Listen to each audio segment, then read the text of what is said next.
What's up, everybody? Episode 35 of the Operators Podcast. Originally, it was going to be all of us. Then it was just going to be me and Matt and Mike. And I'm like, that's great. That's a good episode. Then Mike couldn't get his camera to work. So it's just me and Matt. We talk about 2024 predictions. We talk about marketing, just generally, like if you should be spending money on Facebook or not. There's like a lot of deep conversation about that, how we actually figure out how much money to spend. There's a Northbeam shout out in there. Shout out to the other sponsors. SendLane, love you. I'm switching over. Fulfill, undying support for Fulfill and making sure my ERP works. So thank you, Fulfill. Thank you, SendLane. Thank you, Northbeam. It's a good episode. Is it the best we've ever done? Leave a comment. Let me know.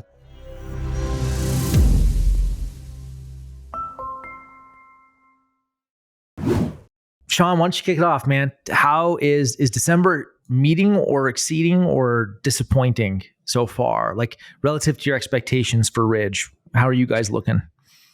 It's meeting expectations. I had really high expectations the whole time, but it's meeting them. We just finished what I call the 12 days of Christmas. So I think if you're listening to this, I think running a 12 days of Christmas campaign is the stupidest thing a brand can do, because nobody cares about your brand enough to come back to your website 12 times. And it just creates angry customers who bought something and wanted a different deal or whatever. But our 12 days of Christmas is like December 6th through December 18th. And that is peak gift giving. And what that is the highest MER days we ever achieve. So we're crazy. We'll run as low as a 2x MER. Sometimes we'll dip into the 1.9s, the 1.8s. Like we spend a lot of money on marketing and we run low to the ground. This like 12-day period is like the inverse of that. I start feeling like Jason from Hexclad those 12 days, man. 6x MER, 7x MER, 8x MER. And they're big days. I mean, they're 7-figure days, all 12 of those. So are you pushing your spend hard on those days too, or is it just coming to you at that point? No, that's when we kind of take our foot off the gas. And like what you see is that we spend really hard every single day of the year up until this period. And then we start pulling back. And these are days that we'll spend as low as a couple $100,000, right? 3, 4, whatever.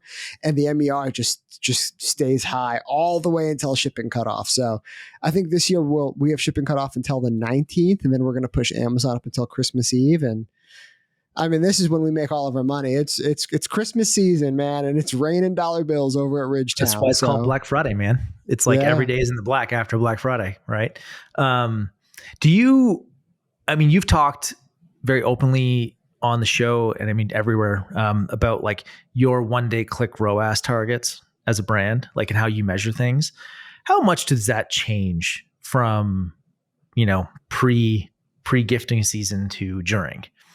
So it doesn't change at all up until the 12 days of Christmas start, right? So like, and I say 12 days of Christmas, and that's just something I made up this week, but really like until like December 1st, 2nd, 3rd, like on Black Friday, we're pushing at a 0.6 last click in Northbeam, 0.7 on some days, right? Like the last click or Northbeam 1-day click ROAS stays the same throughout the entire year, and that dictates how much money we spend.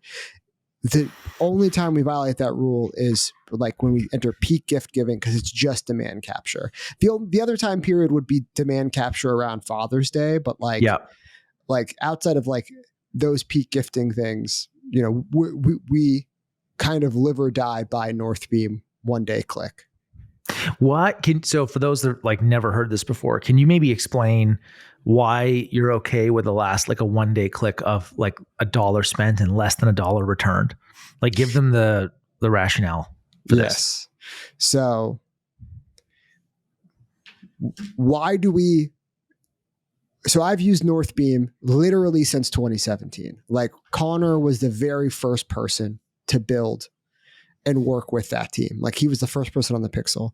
So we've thought about this through that lens since then, but I'll give you some alternatives to Northbeam to figure this out.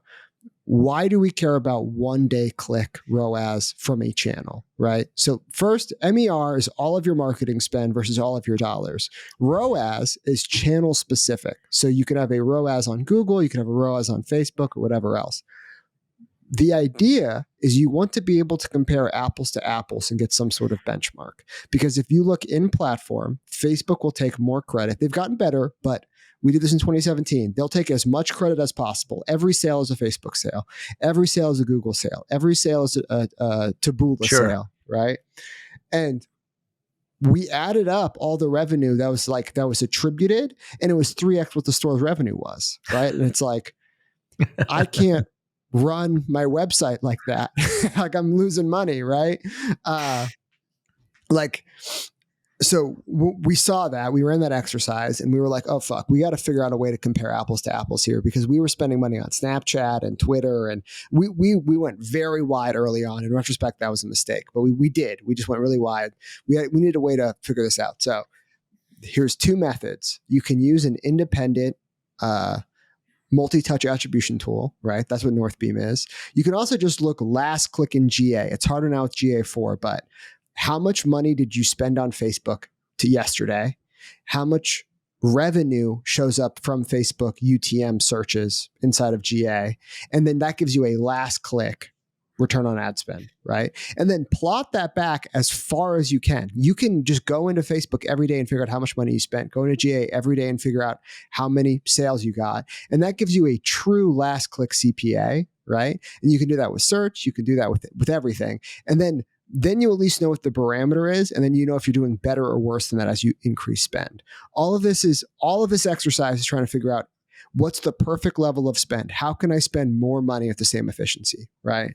So what we have found out is we use a multi-touch attribution tool, which is Northbeam, and we spend as much money as we can while getting a one-day click ROAS. So very similar to last click. Like it removes some of the shade around what a last click is, right? But it's one day click ROAS of 0.6. Now, that sounds like I'm losing money, and that's what Matt's question is. How are you comfortable running with that? And it's because there is true sales that happen post one day click. People who just view the ad, or people who enter your email list, or people who search you later, right? People who open a new tab and come back to it in a couple days. But one day click lets you compare apples to apples. So I know what the ROAS is on a one day click from Snapchat, from TikTok, from whatever else. And as long as I'm comparing them against the same benchmark of one day click, I know that I can spend more money there, right? Now, one day click for us ends up being like a 2.5 to 3x MER, because there's just the halo effect of ad spend. Like view through conversions are real, but I think they're over attributed in platform. So we've built our entire business on that. It's let us spend a lot of money and optimize our business around becoming a marketing machine. So that's why we do it. Of your total investment, Sean, into marketing or advertising, however you want to think about it, like, so dollars out that you can see, like you've cut checks, right? Meta ads, Google search, influencer, like whatever.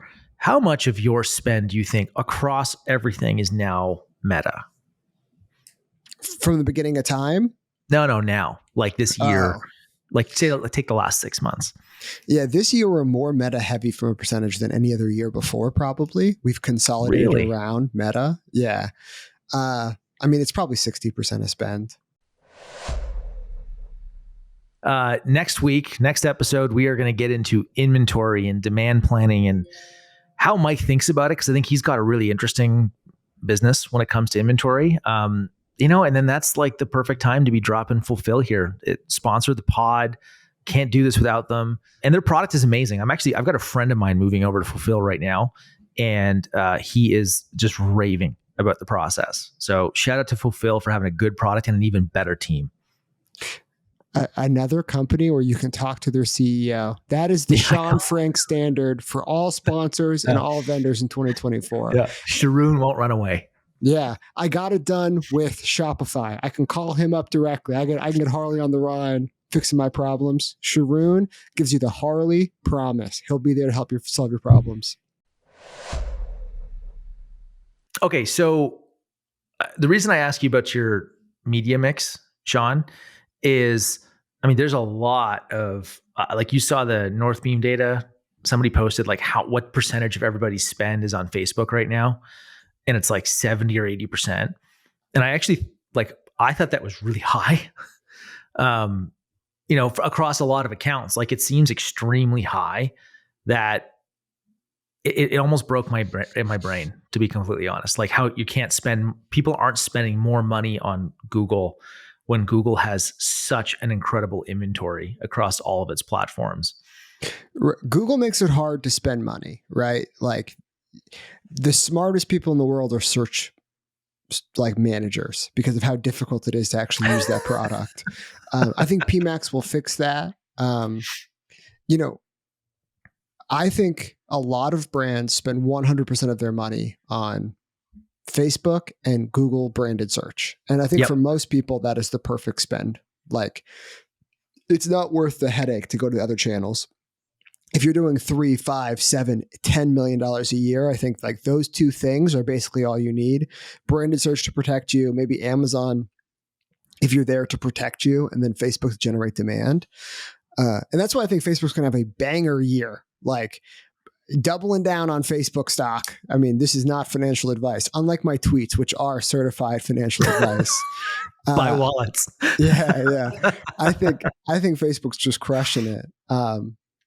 But a lot of Google's ad space kind of sucks ass, right? Like they just have a lot of they can't monetize it correctly. That's what a lot of the display is, or any of like the Gmail ads.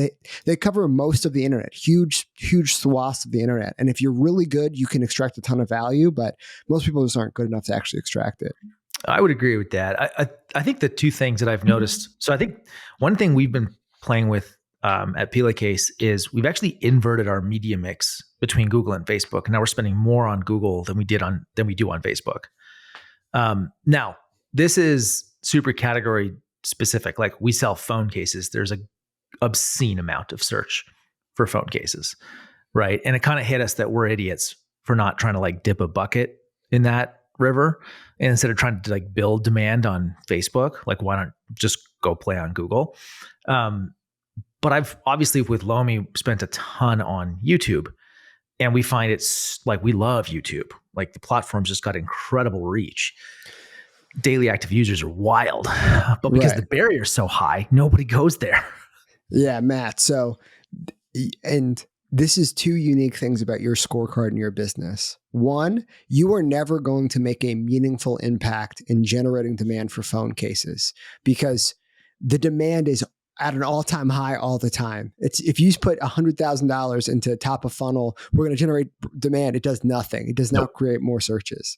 So you're totally right that like there is a geyser, there's a waterfall of demand, and you gotta fill your little cup full from that Google search. That's it. Yep. Now the flip side of that is your other business is actually the polar opposite. There is no demand on Facebook at all for what you do. You have to go out there and generate all the demand. And a good comp to your phone case business is furniture companies. Because I talk to construction companies or furniture companies, like people who sell flooring, and they're like, we can't get Facebook to work. I'm like, yeah, because nobody's going to redo their house because they saw a good deal on flooring on Facebook. Like you're talking about like a massive human, like there's infrastructure on it. There's thought behind it. There's decisions around it. Like you're not gonna be the reason I fucking redo my cabinets, guy.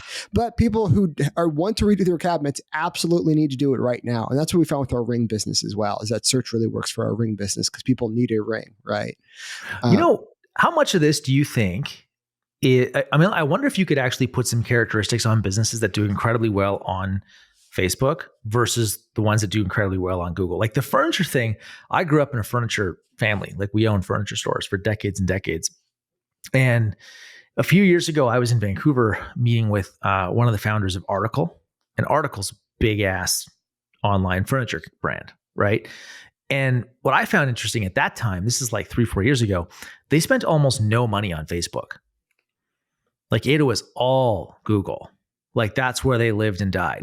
It was like, I'm in market for a sofa. like those searches, chairs, whatever. But it sort of got me thinking. I'm like, it's not at all an impulse purchase. So that's one. It is like, so it's highly considered. You're going to spend thousands of dollars. Like, you're going to redo your kitchen. You're spending thousands of dollars. You're not seeing an ad on Facebook and like being like, oh shit, let me drop 50 grand. I think there's also an element of like fashion and vanity that seems to work incredibly well on Facebook products and brands, like beauty, right? Crush it, meta ads. It seems to all be tied to vanity. Yeah. I mean, I think it needs to be consumable. It needs to be, somewhat immediate of a purchase. And you have to be able to get people in market. Like, hey, you have a problem, I'm going to solve it. Matt, no matter how many beautiful lifestyle images I show you, if you don't want a couch, you're not going to buy a couch. No. Yeah. It doesn't matter how many, but if you're in market for a couch, you definitely need one, right? And then that's when that whole thing starts. So yeah, okay, so that's actually like really cool point. We've talked about TAM on the show before, and I know I've even seen it in the Slack group that we've got going for all the operators listeners. I think TAM, there's some nuance in TAM that you've just hit on. There is like TAM. So like the furniture market is fucking huge. Like, it is billions and billions and billions. Like, I think it's like $100 billion worldwide. That's furniture. So there's no argument that there's no TAM for furniture. What there's not is it's very difficult for algorithms to know who's in market at any one time in that category. And what are you in market for? It's highly fragmented. Like, are you buying kitchen stools or are you buying a bed? Yeah, no, that's a very good point. And it's the reason why search is the best place, because you tell the algorithm what exactly you want. You go, I need stools. And it's like, okay, great. I can now sell ad inventory around stools. And maybe that information passes back through Facebook, through a data exchange. Then you just get tons of stool ads. But talk about the TAM on furniture. I think IKEA alone does 40 billion a year. So it's like, yeah, the TAM's probably wouldn't surprise me if home goods is, $1 trillion plus, yeah. Right? And it's really just, you have to break down what can you generate demand for and what you can't, because no matter how many beds I show you, you're not buying a bed unless you want one, right? Wallets are different. And it's a once every how long purchase. Like, it's such a difficult thing. I do think there's like, and I love the last time we talked about your scorecard, but there's so much nuance in this. I was like, Twitter lately has been basically taken over by the cost cap nerds on meta ads, which is great. Like, there's nothing to knock caps. But it is funny that like so much of the conversation tends to focus on meta, right down to the point where like we now have dogma that you should not spend money anywhere else except meta, except every single time you talk to someone, there's an exception. Right. Like, if you gave me a thing, I could give you at least one exception on every single rule in e-commerce. And that just might be me being old and jaded, but like I can point them out. So I think for listeners, it's really important that you match the channel. Like, I'm a big believer, I don't know what your thoughts are on this, Sean, but like focus on a channel. Like, that's the place that you should be, like, you should live and die and bleed and breathe that channel. But it doesn't necessarily mean that it's meta. Like, probably most brands, it's going to be meta. But I don't know if most is like 90% of brands or if it's like 60% of brands.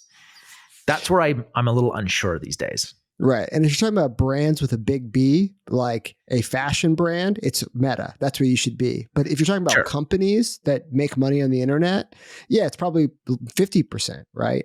I think about some of the biggest businesses I've ever met are like automotive part drop shippers. That guy should not be on Facebook, right? No. Like, because people are typing in, I need a Nissan chair, like a seat in the car or whatever. Like, so, insert like an engine. That guy, you don't show him Facebook ads for engines. It's not going to work. Like, Facebook has no idea if that person's in market for engines, but it's all Google shopping. It's all long tail searches to go SEO, whatever. Right. Dude, it's vanity and consumable. Like, when I look at all the brands that just kill it on Facebook, like really kill it, they mostly fall into like some form of vanity, beauty, clothing, footwear. You can argue that they're solving a problem, but like I would argue bullshit. Like, how many pairs of shoes do we need? Like, before the problem is solved, right? That's vanity. Or it's consumable. like food, anything food related. Everything else is like Google search, and Amazon probably picks up how much of commerce does Amazon pick up now? And that's all search based commerce. That is like Amazon's business. Is I know what I need. I'm going there to buy it. Yeah, without a doubt. So it's intent capture versus intent creation, right? And so that's just how you break up social media versus the other advertising, right? Twitter, TikTok, Snap, Facebook, they can all generate demand. The rest of them, if it's Amazon or if it's, a lot of the Google ad inventory, it's just capturing demand. I'm going to SendLane, guys. Q1, January, sign me up. I'm going to SendLane.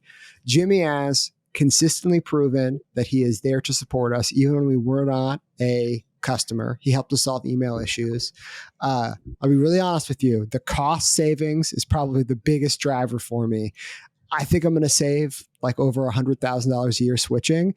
And there is nothing I would not do to save $100,000 on SaaS. Like whatever the darkest thing you're thinking, yeah, that's me trying to save money on SaaS. So that's a big driver. And look, I believe in the product. I've seen it. I've seen the demos. People are like, isn't migration going to be a pain in the ass? Yes, that is why I did not migrate in Q4. It's never going to be painless to do one of these things, right? Like I've been on Klaviyo for 10 years. It's gonna take some time and effort to put it in, but Jimmy is the type of guy who's committed to make it as seamless as possible. So I'm very, very excited to switch to SendLane. They're a startup, man. I think their culture matches mine. I'm excited to be there. So Photoshop a SendLane logo on my jersey because that's where I'm going, guys. Love it. I got one more question for you on this topic. One more. So from Northbeam's data, or whoever, I think it was Northbeam, 80% of ad spend which is D2C, right? E-commerce was Facebook. What percent of total e-commerce do you think is influenced by Facebook ad dollars? So what's the reverse? What's the inverse? Wow, that's a very interesting question. So Matt is asking if Meta gets 80% of, let's just call it D2C small business spend, right? We know for a fact that they're getting, I think, 60% of all digital ad spend because they have those big charts they make, and I think they get 60%. Maybe it's less, maybe it's 50%. What percentage of commerce are they driving off that? And dude, the sad answer is probably 33%. I was going to say probably not a lot. Yeah. For certain brands, and I think most brands, 70% of brands listening to this, maybe more, Meta is the greatest tool that's ever been invented for you ever. 100%. It is a free money machine given down by the gods. For everybody else, it's a total waste of time. So you got to figure out which one it is for you, man. I'll say that, since joining, we're in the Disruptors program at Facebook, which is an elite club of, I think, 200 brands a year. And they just invite you to it. I don't know how we got into it. I think we snuck in. But since joining, our spend on Meta has gone up 80% year over year. We're spending way more money on Meta, and it is a better tool for us than it's ever been. But I think most brands should probably invest more time and more effort into Meta. But until you totally master it, don't move on. But there's a subset, 30% of brands probably should totally take the opposite advice and go do something else. Yeah, I've been thinking about this a lot, man. And I would agree with that only because I know our audience and I know who we the circles we run in and the kinds of businesses that we typically associate with, where I would agree with that. I just don't know if it applies broadly to retail and commerce and broadly, where the purchase of most stuff in a person's life comes down to a Facebook ad. That's the part where I'm like, wait a minute, does that make sense? I'm looking around my house, of all the shit that we own, would I buy any of this crap from a Facebook ad? And it's certain things, for sure. But most of it, no. Dude, that is a really good point, just to think about your own life and your own buying behavior, because I've probably spent for Christmas like $10,000 on gifts for my family, people I know, whatever. Very little of it has come from Facebook, right? A lot of it's email marketing because like I'm signed up for stuff I know people like. Sure. Or a lot of it is just like all my friends back home, I all want to get them a similar price point gift. And I'm like, what the fuck can I get these people? Legos. Got them all Legos, right? That is, I didn't see any Facebook ads for Legos. I just made that decision. So those it's a good point. that you contributed their $10 billion a year pile of money. It's a fascinating thing to think about. Like when you're starting a new company, right? Like what is the go-to-market for a new company? You're also hitting on something else that I've been looking ahead to 2024. Maybe we can talk about your tweet on 2024 predictions because I thought some of the responses were hilarious. Do you think we're going to crack measurable word of mouth at some point here in the future? If everyone starts wearing AI pins and VR, glasses, then yes, because we'll be able to pick up keywords in conversations, right? And yeah, when does that happen? Probably 10 years. And people listening are like, I'm never going to wear smart glasses. I'm never going to wear an AI pin. Dude, you didn't think you'd have a cell phone in the 90s. It was a huge joke that people would walk around with big ass cell phones, right? Like that's every sitcom is like, oh, that guy thinks he's so important, right? Or pagers or whatever else. So I think it's just a matter of when. And I do think I think you'll always be recorded. I think all communication will be recorded. And I think the government will use that to kill terrorists and whatever else. That's what I think is happening. And, well, I wonder why, like, why have we not, how come the credit card companies can't do this for us? Like most word of mouth, at least my experience, most word of mouth happens offline. It's not actually an online, it's not a digital thing that happens. It's like you're at a friend's house, you're out for a drink, a dinner, it's some kind of real world interaction. And that's actually what gets you to think about that thing. Like when I look at most stuff in my life, like physical things, I own them because I heard about them from somebody else. And that happened probably offline, like in and this is like N of one, so terrible data set. But like the credit card companies could easily, I think, like it's not the worst thing in the world to do, but like they should be able to tell us all or sell a service that should, like with transaction data, that's like you live in proximity to this person. And like, look at, this is like the geographic density of purchases for this product or this brand. Like, and that you're spreading in this area and you're doing nothing. Like you, the brand, are doing nothing, but you're spreading in a zip code. Yeah. So I think the reason why we haven't done that is because the cost of compute on actually putting that together, there's very little benefit. Like, how much would Lomi pay per month to know what their word of mouth multiplier is? I would love to know. I'd pay something. It wouldn't be zero. Like, right. And I would love to know it in a geography so I can just stop spending money everywhere else. Have you ever, let me ask you this, man. I like nerding out on this. Dude, we went and calculated. So like Lomi is an in-kitchen product, which means it's like a lot of our word of mouth comes from literally friends being in your kitchen. That's the place that we get discovered. We have noticed our CAC in certain markets is literally half of others. Like it's not even close. And we go in and we're like, wow, like we're like on a per capita basis, we're not spending any more or less money. It just spreads. Right. And it's like, it could be density. Like we're trying to figure this out right now, but like I'm looking at 2024. I'm like, can we just spend like 10 times less money and just direct it in these places and then just tip these markets and then move the pile of money around on the chessboard? Yeah. Like, it can totally be done. It's this amazing exercise that we have modern technology to actually do this, but like it would probably cost millions of dollars, and like you would probably pay $40,000 a year one time to figure it out, right? Like once, yeah, yeah, because it's like you could get the data from Amex, right, and you could get social graphs from Facebook and Instagram and like or Waze, because when people are interacting, like you could figure this puzzle out. But I think the reality is, the cost to compute will go so low, and AI will actually work and everything will just be recorded. So we could just pick up in conversation. Oh, 8 people talked about Ridge Wallet in this bar.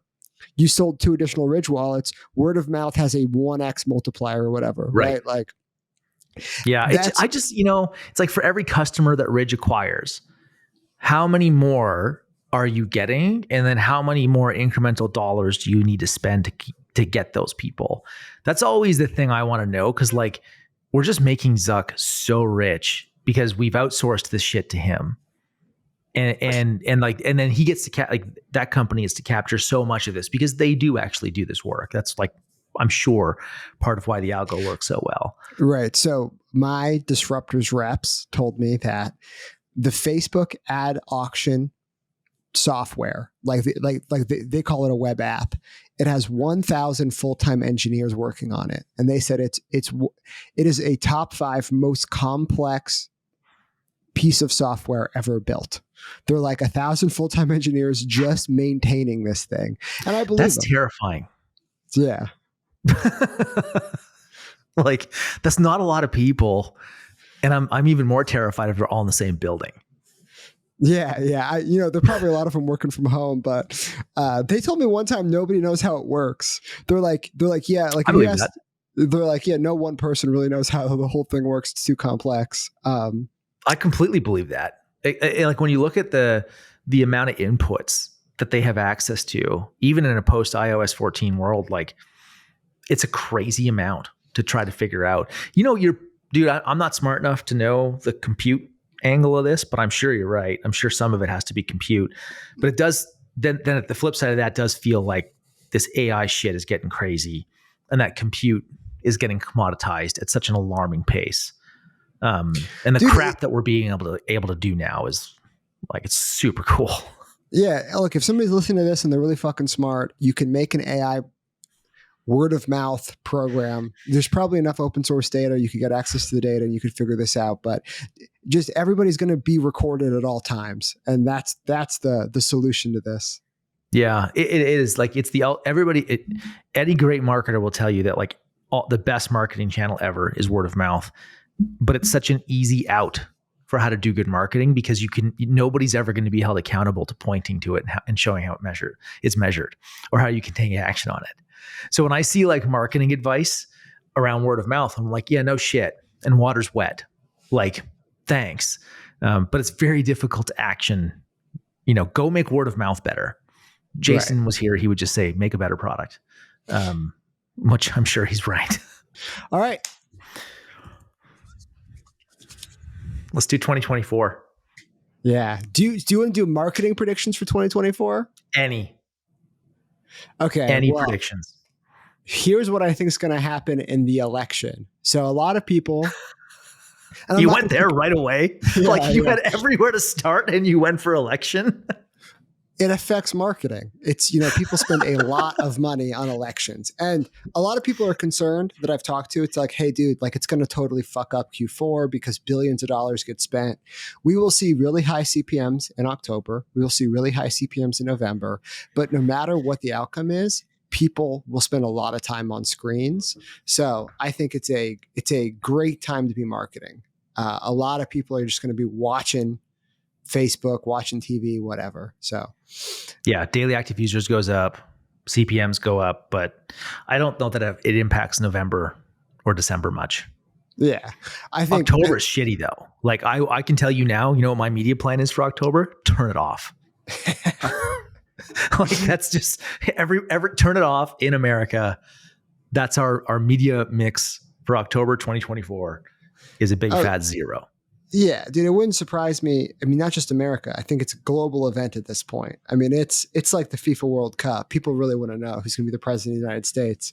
It's so weird. You're so right. It is one of the most consistent things, at least up here. We love American politics. It's the best TV we get once every 4 years. And like people eat it up. It becomes dinner conversation everywhere I go. It's just like everybody's talking about the US election. Dude, and here's my bet. There is Vegas lines on this right now, but Joe Biden stays as the nominee all the way through most of the primaries. He drops out before the end. The DNC puts Gavin Newsom up. I think we get a Gavin Newsom v. Trump. And yeah, I mean, he probably keeps Kamala. Maybe it's Stacey Abrams, somebody like that. But that's what I think. That's what I think the final showdown's going to be. Do you think 2024 is like a big snooze fest news wise up until that point? Because this stuff does impact consumer. Like how people feel matters a lot in consumer spending. I think markets are going to rally. Well, one, I think it's going to be a great year for the economy. I think 2024 is going to be fucking awesome. Global stability, I don't know, right? Like the past 3 years or 4 years have had more wars than like any time since 2008 or whatever. There's just been a fuck ton of fighting and violence and COVID, all horrible fucking things. So I hope that goes away. But I think from an economic outlook, the US is just going to fucking rip, dude. People want dollars. Like there's all of this stimulus money still going around. Like there's a bunch of grants. I think we're going to lower, federal interest rates. I think it's going to be an awesome year. So I think 2024 is just going to fucking rip. That's what I'm betting on. I think it's going to be a fucking awesome party. And I think, do you think the consumer is like resilient right now? Do you think, or like, do you think the first 6 months might be softer for consumer and the back 6 might just like absolutely rip? Or are you thinking that the consumer's like just going to sail smoothly into 2024? Dude, I think consumers they know they own this decade. Like 40% of people didn't pay back their student loans when they restarted because they're like, fuck it, I didn't pay for 2 years. So I'm not going to pay anymore. So I think a lot of people just aren't going to do that. I think when interest rates come down, I think borrowing starts up again. I think the US economy rips. People get raises and promotions. And I think a lot of money just going to pump into the ecosystem. So I think 2024 is going to be a banger year for consumer. And the markets rally if as soon as Joe Biden drops out. I think Gavin Newsom looks like if you squint, he looks like a pro-business Republican. And if it's Trump, they know they're just going to get interest rate cuts and free money handouts. So regardless, I think 2024 is going to be awesome. Dude, knock on wood. I hope we fucking get it. But I'm high off of 2023 and I'm like, the party's rolling into 2024. Now there'll be a major financial crash before 2030. And I think it'll be devastating. And I think we enter into a stagflation type 2 years. Like I think it's going to really suck. Does not happen in 24, does not happen in 25, does not happen in 26. So we'll keep the party rolling. Yeah, I do think so you did know one thing that I'm paying attention to selfishly is interest rates and housing market. Like if the housing market can come unstuck, which right now it looks stuck, like at least all the shit I can see. And again, I'm not smart enough to know, but it looks stuck. And anybody I talk to in consumer in like hard home goods, appliance, electronics, furniture, they're all feeling it too. Like housing needs to start moving. And if it starts moving, you're going to see an unlock of a whole other type of consumer spending that's kind of been sidelined this year, right? Last 12 to 18 months of rising rates, like people aren't moving. They're not selling houses. They're sort of stuck. And when they're not moving, all the other home related things also get stuck. So I think you might be right. I think that if interest rates start to drop, which the news lately seems to point that it will, housing might go and, that'll be a huge mover for consumer spending because people buy all the shit when they change houses. Yeah. I've talked about the Joe Biden presidency being very similar to Jimmy Carter's 4 years in office. And I think if anyone looking back in history is strongly in favor of rate cuts right now. And I think for better or worse, everything is political at this point. And I think the Fed is just as political. And I think we get strong rate cuts all throughout 2024. Now, does it fix housing? I don't think so. I think rates have to go really, really low for housing to actually start getting unstuck. I don't think that happens till 2025 or maybe 2026 because 2 points of rate cuts will not fix the housing problem. It needs to be. But Why? Like, so I guess like where I'm anchoring it is like the wealth effect. As long as rates seem to be trending down, people will feel wealthier. When rates go up, the news is literally telling people they're poorer. So like, I just don't know how much it actually matters, except how do people feel? Right. So for most consumer spending, I agree with you completely. The one thing about housing and long-term debt like that is just the payments are still incredibly high. Right. Like where I think we're at 7% average mortgage rates right now for a new loan, right? Holy shit. Yeah. I mean, they peaked at 8 and they've already come down to 7 because of news of anticipated rate cuts. And so 2 points of rate cuts would bring us to 5. And I just don't think 5's enough. I think we need to see mortgage rates back at 3 before people actually start buying houses and seeing the housing market rip. Maybe it's 4, but I think we need, that's going to take an extra year or two for housing. And that will fuel the big collapse I'm talking about in 2028, 29, whatever. Do you think it'll be housing? Without a doubt. And, wow. And that heard could it here first. Yeah. It'll be housing or commercial. It'll be tied to real estate, and it could lead to a populist uprising because people really want to afford the houses. So. Dude, it's a basic necessity. It's hard to argue with like the psychology of it. There's no question there. I just feel bad for people in housing. It always seems like they're getting picked on. It's like every crash is like, it's housing. We had that one that was not housing in 99, 2000. It was like .com nerds, but housing nerds seem to cause all the problems in the US. It's just where there's a bunch of wealth, and you're already starting to see this, is that like people just, have assumed for 20 years or 50 years that like houses are good investments. And like I posted about this on Twitter. It's like, you should really not think about your primary home as like your residence as an investment. Like you have to live somewhere. You can invest in real estate. People make good money doing that. Right. But like where you have to live somewhere. So like, do not count on it appreciating in value.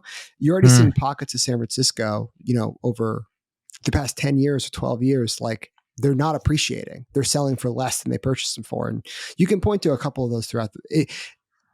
That will tend to be most houses unless we get rapid appreciation, right? Like, will houses ever go back to the 2021 peak? It's like probably not for a couple of years. So that's stagflation. You have an asset that isn't appreciating. People thought it would. But if housing prices rip again and they do appreciate, then you get more people priced out of it. So it's like this difficult balance where either homeowners get fucked and their houses do not appreciate and more people can buy houses, or they appreciate to a point where nobody can afford them. And that's the rock and the hard place. That means housing has to cause a lot of pain to a lot of people. I don't know what the solution is. I think like 2024, 2025, the rates coming down or asset prices ripping, right? Like I just have a hard time seeing rates coming down. Public markets are going to rip. There's like, obviously you see that even just the signal of that markets rip. How like the top 10%, which like most D2C brands, we sell to the top 10% of income earners. Like that's just true.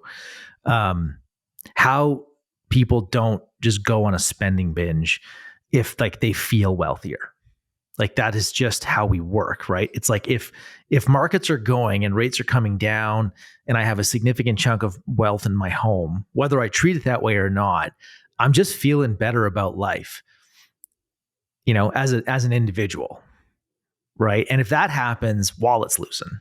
Like it's the reverse. It goes the other way too. Like we've been experiencing that. Like we've had a really weird last 18 months, right? Like we should have seen a much deeper slowdown in consumer spending. And I think that's probably free money that's been still floating around, like COVID dollars. So I'm still like very cautious that shoe might drop, man, that like we might run out of COVID money. But if rates start coming down and asset prices start to go up, I think you're right. I think consumers might somehow just like skip that part of the monopoly board and go right back around. Yeah, dude. Let's let it fucking ride. Shout out to some Northbeam MMM, and some other areas, which we've been doing the work. But we saw this a year ago, how impactful TV has been for us. And Yeah. And I've been saying this too. It's like a lot of people are on Facebook, but not everyone is on it. Not everyone is on Instagram. Like I don't even my think it's that, man. controller and my staff accountant, I'm talking to them the other day, and they're like, because I wanted them to log into Meta to be able to check how much we owe Meta, because we went on invoicing for this period. They're like, we need to create Meta accounts to log in. I'm like, what do you mean? Like, you don't have a Facebook account? Like, no. I'm like, what? You don't have a Facebook account? You're in your early 30s, late 30s, late 20s. Wow. No account. So, and also I think TV just gives you, your brand, a level of credibility and trust. It's trust. Just by being there. So anyway, maybe we cut that whole part because it wasn't about marketing. But let's talk about marketing trends 2024. No, it's good. It's a lead-in. Yeah, perfect. So we should just rapid fire. My number one trend versus your number one prediction. Let's go. What do you think the number one prediction in 2024 is going to be? I think AI takes over advertising in 2024. So PMax, ASC. AI generated ads. I think creative is fucking changing, and it's going to change fast. And I think that this time next year, the best performing ads, I wouldn't be surprised if they're all generated or edited by AI in some way. Okay. So what do you think about video UGC? You think that's going to be replaced by, is it AI images or AI video? Dude, I don't know how fast this AI video thing, I mean, like some of the stuff I've been seeing lately, it's blowing my freaking brain at what's possible now. I still haven't seen like AI real people generated video like en masse that everybody can do really cheaply, but it can't be that far away, which is why I think next year is the year, at least images, those are going to go like mega AI heavy, right? You're going to say like, here's my product, put it in a bunch of cool ass situations. Here's everything I want. And it's like, these tools can just spit out the lifestyle photography. Like we don't need to make that anymore. Brutal, right? Dude. That's a good prediction. Mine is social network shops grow 400% year over year. Something crazy dude, like that's that. like 40, 50% of commerce.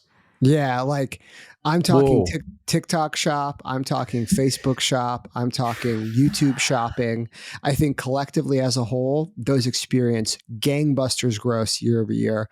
And what's the second order effect of that? Like second or third? Like, so if more and more of commerce gets gobbled up in platform on social, so as a brand, what are you not getting when that happens versus what do you get when somebody shops on Shopify? How is the customer's experience going to change as well? So right away, email becomes less important because you're not going to get any of these people's emails. Maybe they cooperate and they start handing over emails, but I think we see Shopify has to react, and I do think we get the Shopify Stripe merger. I thought that would happen before the end of the year this year. It didn't happen. I think it happens before the end of the year next year because that's a big one, dude. Yeah, because Shopify just needs to own the payment processing because Shop Pay just ends up being the payment processing for all these people. Facebook is just pushing everybody through Shop Pay already, right?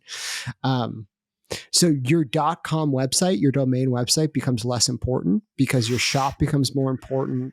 And then what is Shopify? It is really just your catalog feed for all of these internet shops. Do you think this is why Shopify is making moves to restrict customization and checkout? Is like they're trying to stabilize the part of the platform that they make all the money on, and that they like if they're looking at like, skate where the puck is going, if they sort of see their platform's value in everything but checkout and payment decreasing over time, that has to be impacting their roadmap. Yeah, I don't know if that's why they're making those changes. I think they just want to probably start launching apps that take a percentage of sales from upsells, from post-purchase sales. Like there's two things they're going to do. They're going to consolidate around shop, pay, and checkout. Like you're right about that. And they're going to find ways to make percentages of revenue, right? Like how do they just get 5% of your revenue instead of 2.5, which is what they get on payment processing. So, that's my big prediction is that like, I don't know if TikTok Shops is going to win. I'm very bullish on Facebook Shops, but YouTube Shopping is coming. I'm in an NDA program right now, and I've already probably violated it by talking about it, but YouTube Shopping is coming. And I think that has a very good chance of winning. Yeah. YouTube Shopping, I would be super bullish on that. Quality of creator. I've said it before, the quality of creator on YouTube is orders of magnitude greater than the quality of creator on TikTok. And that's just true. Google already has a top 2 internet wallet, right? Like Google Wallet is very, very popular. So better integration, and less in America, but they do run Android. So you have the operating system with the social network, with the shopping component, with the wallet component. Like I think TikTok Shops, I'm super bearish on TikTok Shops. I've yet to hear a bullish case for how that thing becomes not wish.com. Yeah. I mean, it's the same thing with Shein, Temu. Yeah. Like they're suing each other and fighting each other. And, Here's another one for you. Amazon is going to become the white knight in the fight against those guys. So Amazon is now going to, just like when Amazon came on the scene, Walmart went from being the mean dude to the white knight. Like, I'm now your best friend. There's this big mean guy Amazon on the block. Like, hey, come over here to Walmart. Like, promise we're better. I think Amazon in 2024 is going to start to transition to like, we are now your friend. These other guys from over there, that's the enemy. That's where all the garbage gets sold. So that's interesting. Do you think Amazon gets regulatory approval to buy TikTok and TikTok Shop becomes Amazon Live Shopping? And it's the only way I see TikTok Shop surviving. Right. Because they could band together and with Amazon regulatory pressure, push Shein and Temu out of the US market. Yeah. But those three right now, Shein, Temu, and TikTok Shops, is like literally the cesspool of commerce. So somebody is going to pick them as an enemy. Like one of the existing incumbents, whoever has the most to lose from those three winning, is going to have to look at like a counter move. And the counter move is going to be to like go up market and like go after privacy and trust. Dude, yeah. And pull like a Defend America play, right? Amazon, I think, can do it because Jeff Bezos owns the Washington Post, right? So the Washington Post starts giving very favorable coverage to whoever the president nominee is, right? Really trying to push that across the finish line so that they get regulatory protection. This sounds like a dirty game, but I think that's the game people play. I think so, man. I think if there's a lot of dollars being poured into these three companies right now, they're bleeding a huge amount of cash. I've even heard that like they're spending so much on meta ads that it's influencing auction prices, right? So like at some point this all comes to a head. This is like free markets. This is like the beautiful thing about free markets, right? Like ultimately, whether they're totally free, I'm not going to get into that pissing match, everybody. But if those guys get big and strong, you're going to see a pushback, whether that's Google and YouTube, whether that's Amazon just going after the pure commerce layer. And then like, I could see Amazon pulling an Apple where like they put this like privacy flag or this Defend America flag in the ground, and they create a bunch of policy as a platform that blocks a ton of current sellers from even participating on the marketplace. Like you got to think like that move would look so counterintuitive, but it might actually be genius. Like if Amazon goes in and shuts off every single direct ship from China seller on the platform as a signal that they're the counter to Temu and Shein and TikTok Shops and whatever else is like deemed the invasion from China. Amazon could totally do that. Yeah, no, I agree with you. Shopify should do it, but Amazon might. Yeah. What I look to is Amazon owns Twitch, which is, I consider it a toxic asset. I think they should spin that off and sell it to somebody. And it would be way better if they own TikTok. Now, we're talking about, will the CCP allow a sale of TikTok to an American entity? Like, I don't want to go down that rabbit hole because in 2021, it was just talked about all the fucking time. It didn't happen. But if I was Amazon, I would much prefer to own that asset and have a real social shopping component. Yep. Now, the flip side is never bet against Zuck because he has never lost so far. He made a better Snapchat and Instagram. Facebook Shop seems to be working. He has WhatsApp. Like Apple tried to deal a death blow and he's totally turned it around. So yeah. I don't know. It's going to be really he is the cockroach of big tech. Yeah. You can't kill the guy. Yeah. And look, Google has the most to lose with search. So I think they really have to lean into YouTube shopping. So search is being threatened by the way AI could interact with that. So, dude, it's going to be an awesome year for 2024. I'm super excited to see what's going on. But I do think my big prediction is social shops are more important than ever. Matt, do you have another? If you're right, which I wouldn't bet against you, if you're right, I think every brand has to think about the implications on downstream effects. So like if your email gets less effective, SMS gets less effective, like the quote unquote halo effect that we all spend against and bank on changes. Like the math will fundamentally change if more of our value capture is happening in platform.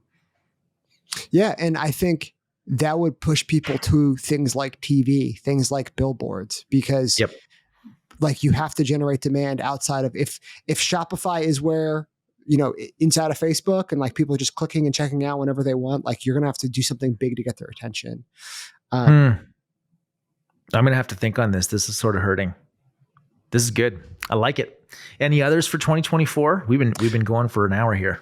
The only thing I'll say is my credibility is on screen right now is the time I said Tesla was going to buy Twitter, but Elon Musk did it. So I said that months before it happened. Look at that. I got that right. I'm going to get this shit right too. I have to think about some other stuff, but I don't really know. That's my big one. You could just read. We'll do a thread post or something about like all the cool predictions. The predictions. Yeah. All right. Very cool. Well, shall we wrap it? Yeah, let's wrap it, Matt. This wasn't supposed to be a duo app, but you're getting another duo app. Commitment in 2024 is all of the guys will be on all of the podcasts. That's a guarantee. That's never going to happen. No. That's going to be Sean's one prediction that he got wrong. No, Mike had some like serious tech issues. Otherwise, we would have talked about inventory because Mike loves that shit. Instead, you got Sean and I, and we like to talk about marketing and politics and consumer psychology and all those things. So we hope you enjoyed listening. That is a wrap for this episode of the Operators Pod.